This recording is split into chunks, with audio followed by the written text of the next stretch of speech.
Intention and agenda is very important.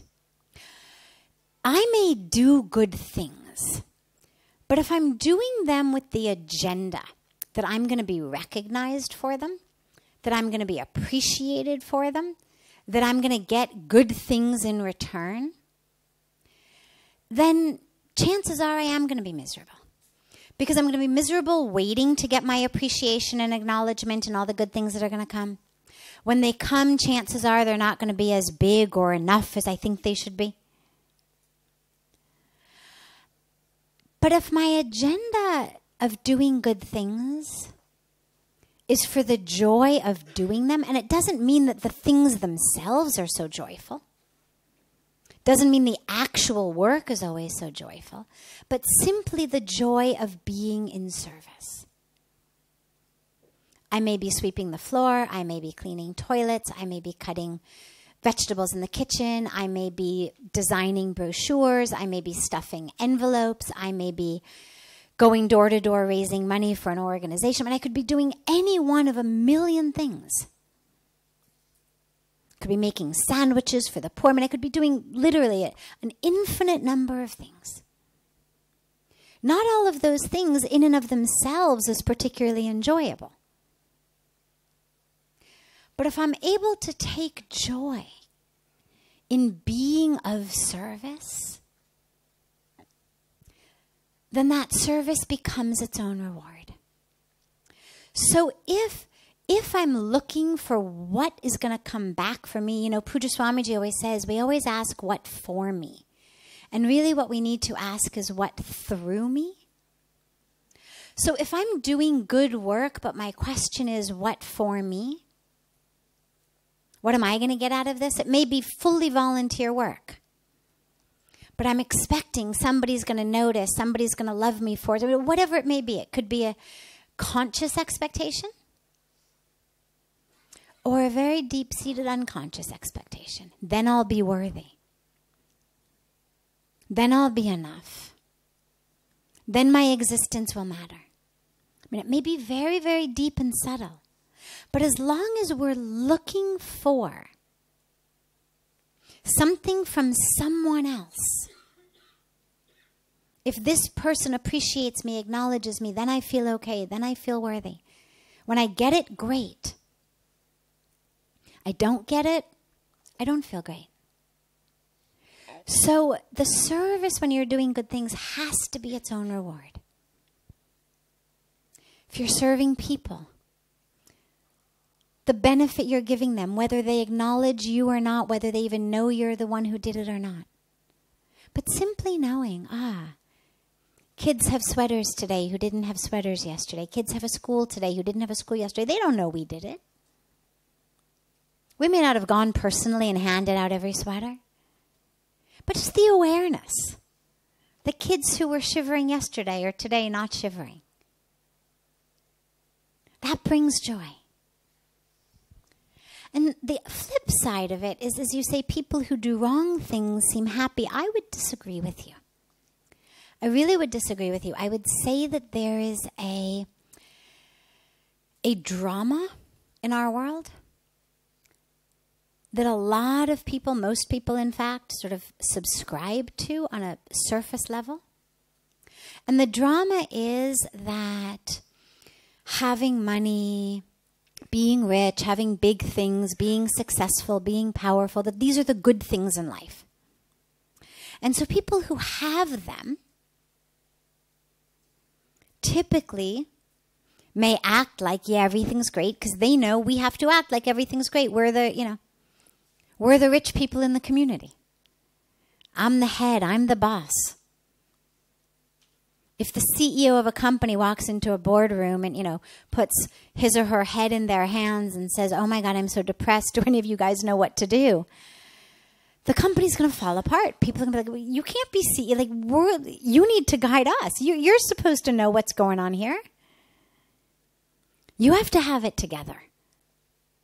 And so there's a whole drama that we've created based on the myth that these are the things that bring happiness.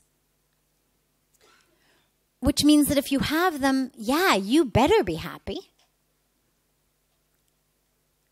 My whole illusion of my life and everything I think I'm working for is based on the illusion that when I get those things, I'm going to be happy. You have them. You better look happy.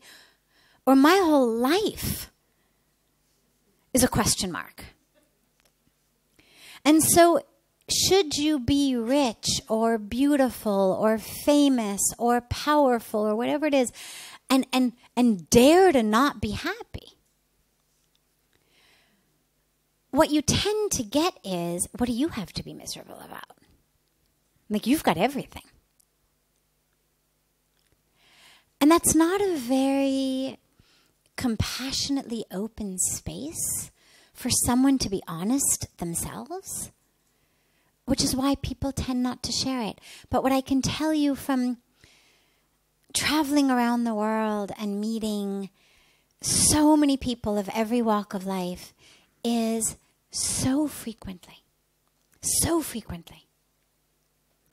you find yourself in the homes of the richest people in the community, and everybody's there at the home, and there's a gathering, and there's many, many Mercedes lining the driveway, and it's a mansion, and people are there, and they look really happy, decked out in the best clothes, and then people leave, and the doors close, and they fall at Puja Swamiji's feet sobbing because they're miserable. But they're embarrassed to be miserable because they have everything. So don't make any assumptions, actually, about how deeply happy people are. The other last piece that I would give you about this is, if you were really happy, you wouldn't do wrong things. And the reason that I know this is, I'm a scientist by academic background, and I love science, and I kind of move through the world in my mind, just subtly running many, many experiments simultaneously, and just watching and listening and looking and paying attention and wondering and thinking. And one of the things that I've noticed that I'm pretty sure is true is, when you're happy, you make people around you happy. When you are deeply in peace within yourself, you spread that. You know, Puja Swamiji, again, he's got a beautiful quote. He always says, when you are in peace, you share peace, and you exude peace, and you manifest peace. And when you're in pieces, you share and manifest and exude pieces. If I'm happy, if I've got an inner experience of my cup flowing over, I don't need to grab from you. I don't need to cheat you. I don't need to betray you. I don't need to step on your head.